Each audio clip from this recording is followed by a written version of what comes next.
Is North Korea preparing to hand power to a teenage girl in one of the world's most militarized states? South Korean intelligence officials now assess that Kim Jong Un's daughter has moved from being described as a student in preparation to someone internally designated as successor.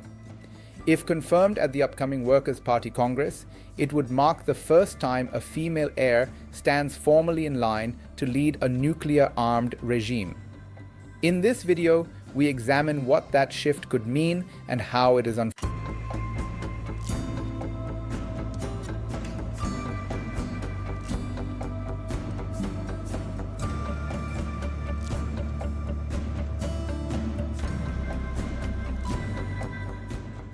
unfolding. If succession is clarified, it reduces uncertainty in a system built on dynastic continuity. If it remains ambiguous, elite factions may calculate differently, shaping internal stability and external posture. North Korea's leadership structure influences missile policy, diplomatic signaling, and relations with China, Russia, and the United States. A clear successor can stabilize command chains. Ambiguity can generate risk premiums across the region. The Kim dynasty has governed since 1948.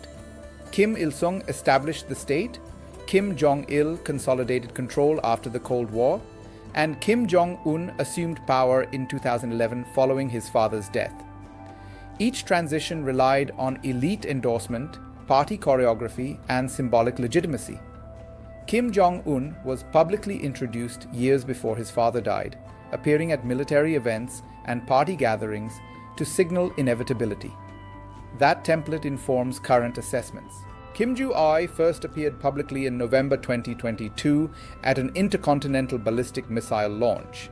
Since then, state media has elevated her profile through repeated appearances at high-visibility events. She has accompanied her father to weapons tests, military ceremonies, and diplomatic meetings.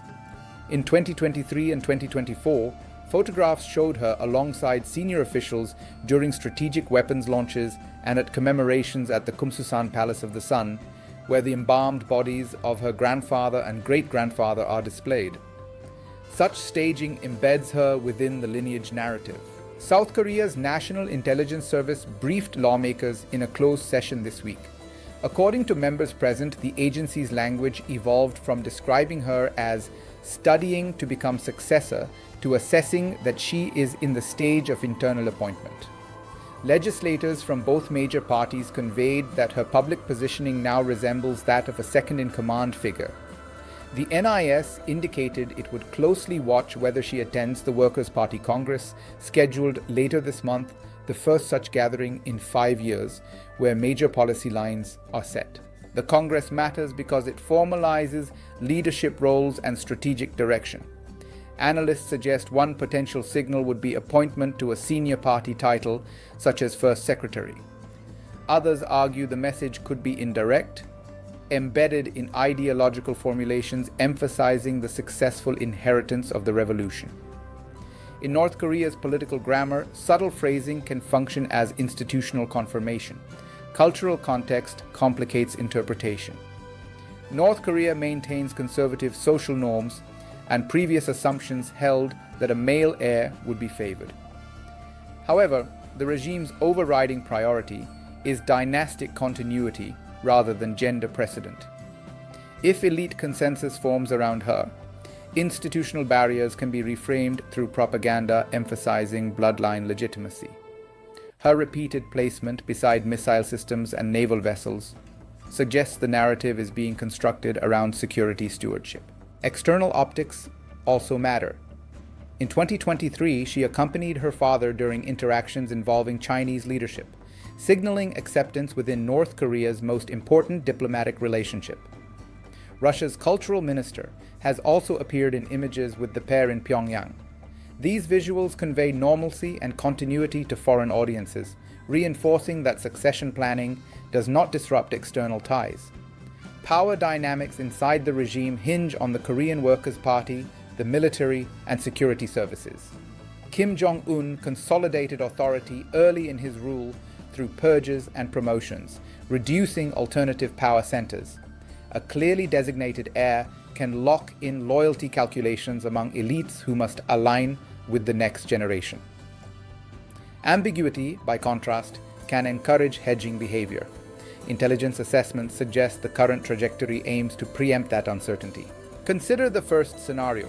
What if the Congress publicly elevates Kim Ju-I to a defined leadership role and state media intensifies references to hereditary continuity? That would formalize a fourth-generation transition plan. Regional actors would likely interpret it as a signal of regime durability, reducing speculation about instability. Policy continuity in nuclear and missile development would be assumed, reinforcing deterrence calculations in Seoul, Tokyo, and Washington. A second scenario moves differently. What if the Congress avoids explicit designation and her appearances diminish? That could indicate internal resistance or strategic delay. In such a case, analysts would scrutinize elite reshuffles, military promotions, and propaganda themes for clues. Markets and governments would factor in higher uncertainty, potentially hardening defense postures on the peninsula. Timing is relevant. Kim Jong Un is in his early 40s, making immediate succession unlikely. However, North Korea's history shows that grooming can occur years in advance. Kim Jong Un himself was introduced publicly around 2010 before assuming full control in 2011. By starting early, the regime can socialize elites and the population to accept continuity as inevitable. Geopolitically, clarity in Pyongyang affects alliance management. South Korea and the United States coordinate deterrence and sanctions policy, partly based on assessments of regime stability. China prioritizes stability on its border and continuity in strategic alignment.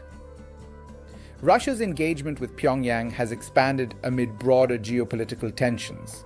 A structured succession plan supports predictable engagement, opacity fuels contingency planning.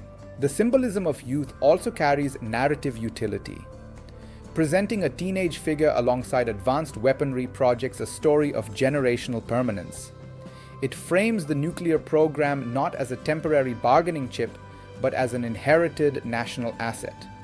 That framing can shape diplomatic expectations, signaling that strategic capabilities are embedded in the regime's identity rather than subject to near-term reversal. Watch the Congress agenda, title allocations, and state media vocabulary.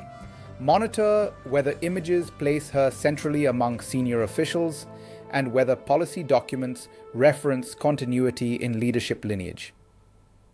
These details function as institutional indicators in a system where formal announcements are rare and symbolism substitutes for explicit declaration.